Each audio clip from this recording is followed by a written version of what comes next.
오늘 말씀은 스가랴 14장 12절부터 21절까지입니다.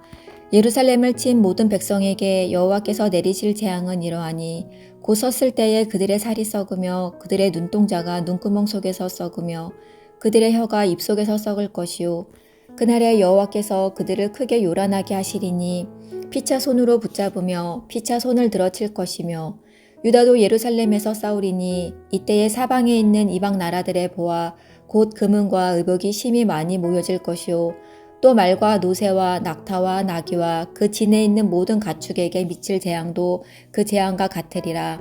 예루살렘을 치러 왔던 이방 나라들 중에 남은 자가 해마다 올라와서 그 왕 만군의 여호와께 경배하며 초막절을 지킬 것이라.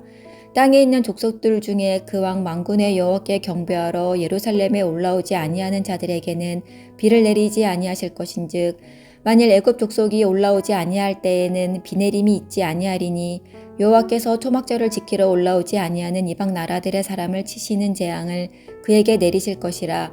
애굽 사람이나 이방 나라 사람이나 초막절을 지키러 올라오지 아니하는 자가 받을 벌이 그러하니라. 그날에는 말방울에까지 여호와께 성결이라 기록될 것이라. 여호와의 전에 있는 모든 솥이 제단 앞 주발과 다름이 없을 것이니 예루살렘과 유다의 모든 솥이 만군의 여호와의 성물이 될 것인즉 제사 드리는 자가 와서 이 솥을 가져다가 그것으로 고기를 삶으리라. 그날에는 만군의 여호와의 전에 가나안 사람이 다시 있지 아니하리라. 아멘. 스가랴서의 마지막 부분입니다. 여호와의 날, 하나님께서 온 세상을 심판하시고 다스리시는 그 날에 어떤 일이 일어날지 이 세상의 마지막 날에 대한 예언이 마무리됩니다. 마지막에 무슨 일이 일어날까 생각하면 우리는 먼저 두려움이 앞섭니다. 정말 말세 우리에게 두려움과 공포의 대상일까요? 그렇지 않습니다. 하나님은 세상을 창조하실 때부터 아름다운 마지막을 계획하셨습니다. 하나님의 계획하심에 따라 이 세상은 운행되고 하나님의 뜻에 따르는 마지막이 올 것입니다. 이 종말은 두려움이 아니라 기대감으로 가득 차야 합니다. 그리고 그런 기대감에 가득 찬 종말을 꿈꾸는 그리스도인들은 그런 종말의 모습이 오늘 나의 삶에서 나타나기를 소원하며 살아야 합니다. 그런 마음을 가지고 본문에서 말하는 마지막 날의 세 가지 모습을 보도록 하겠습니다. 이런 세상이 펼쳐지기를 기대하면서 또한 이런 세상이 오늘 나의 삶에서 구현되기를 소망하며 말씀을 봅시다. 첫째, 이웃이 서로를 돌아보며 어려운 일을 나눕니다. 12절부터 15절에 묘사되는 상황은 만만치가 않습니다. 재앙이 임합니다. 재앙이 자기 자신을 치고 우리의 재산에도 임하고 가축에도 임합니다. 이런 재앙이 임할 때 열방의 다른 나라들은 서로에게 더 큰 상처를 줍니다. 13절, 그날에 여호와께서 그들을 크게 요란하게 하시리니 피차 손으로 붙잡으며 피차 손을 들어 칠 것이며. 힘겨운 날이 오면 이웃을 돌아보기 어렵습니다. 타인을 배려하기 어렵습니다. 오히려 공격적인 모습으로 이웃을 대하죠. 이것이 보통의 모습, 세상의 모습입니다. 그런데 하나님 나라 백성은 그렇지 않습니다. 14절, 유다도 예루살렘에서 싸우리니. 이 스가랴서에서는요, 유다와 예루살렘이 구분됩니다. 같은 사람들이 아닙니다. 그런데 어려운 일이 닥칠 때에 유다가 예루살렘에 와서 그들을 위해 함께 싸워줍니다. 이 다른 열방의 나라들과는 대조적인 모습이죠. 자신의 일에 바쁘고 힘겨울 때에도 하나님 나라 백성은 이웃의 어려움을 외면하지 않고 그들과 함께합니다. 이것이 마땅히 나타나야 할 종말의 한 모습입니다. 오늘 우리의 삶에서 구현되어야 할 모습입니다. 하나님 나라 백성은 내 어려움 앞에서도 이웃을 돌아봅니다. 둘째, 모두가 예배합니다. 16절부터 19절에 보면 이스라엘이 고난과 시험을 통해 연단되어 하나님의 백성이 되었듯이 열방의 다른 나라들도 전쟁과 환난을 통해 여호와의 권세에 굴복하며 그분을 예배하게 된다고 말합니다. 이 원수들 모두 죽게 되는 그런 결말을 그렸던 이들에게는 좀 의아한 결말입니다.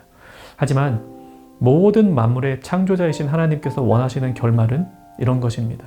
모든 이들이 예배하는 세상. 디모데전서 2장 4절입니다. 하나님은 모든 사람이 구원을 받으며 진리를 아는 데에 이르기를 원하시느니라. 이 열방은 이스라엘과 똑같은 초막에서 지내며 초막절을 지킴으로 그들과 하나가 됩니다. 이것은 저절로 모든 이들이 구원받게 된다는 그런 의미 아닙니다. 다만 모든 이들에게 구원의 문이 항상 열려 있고 그들을 구원으로 초청하시는 하나님의 구원 계획에는 민족에 대한 차별이 전혀 없다라고 하는 의미입니다. 자, 이것이 하나님의 뜻이고 계획이라면 우리가 오늘 살아가야 할 방향도 분명합니다. 이웃에게 복음을 전하고 그들을 우리와 같이 거룩한 하나님의 백성으로 만들어야 합니다. 그들과 함께 예배하는 세상을 만들려고 애쓰고 꿈꾸어야 합니다. 셋째, 서로 이웃을 돌아보고 모두가 하나님을 예배하는 세상은 곧 거룩이 일상이 되는 세상입니다. 마지막 20절과 21절이 묘사하는 세상의 모습입니다. 여호와께서 승리하시고 열방이 여호와를 예배하는 그날, 그 여호와의 날에는 모든 것이 새로워집니다.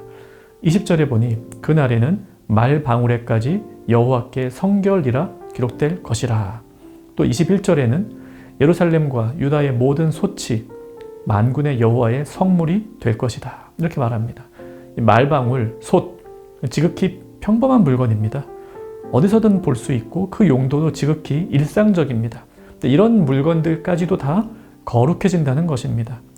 이 말방울에도 새겨진다는 여호와께 성결. 원래 이 문구는 제사장이 머리에 쓰는 관에만 새겨집니다. 출애굽기 28장 36절. 너는 또 순금으로 패를 만들어 도장을 새기는 법으로 그 위에 새기되 여호와께 성결이라 하고. 이 제사장뿐 아니라 우리가 일상에서 사용하는 모든 물건들까지 하나하나 하나님 보시기에 거룩하고 정결하게 되는 그날, 그날이 마지막 날의 모습입니다. 그리고 오늘 우리의 삶에서 바로 이것이 실현되어야 하겠습니다. 교회에서만 성결이 아니라 교인들과 있을 때만 성결이 아니라 내가 하는 모든 일에서 여호와께 성결, 내가 만나는 모든 이들 앞에서도 여호와께 성결. 마지막 때에 어떤 일들이 일어납니까? 어려움 속에서도 이웃을 돌보는 하나님 나라 백성이 있습니다. 모든 열방이 하나님의 은혜를 입어 하나님께 나아옵니다. 그날에는 일상이 예배가 되는 총체적 거룩함이 온 세상에 가득합니다. 그런 날을 소망하며 그런 날이 오늘 우리 앞에 실현되기를 소망하며 살아갑시다. 말씀 생각하며 기도하겠습니다. 이웃과 더불어 예배하는 날을 꿈꾸게 하옵소서. 이렇게 이웃과 아직 믿지 않는 가족을 위해 기도하시고요. 모든 일상이 거룩해지는 날을 꿈꾸게 하소서. 오늘 하루 거룩하게 살아가는 정형가족 되시기를 바랍니다.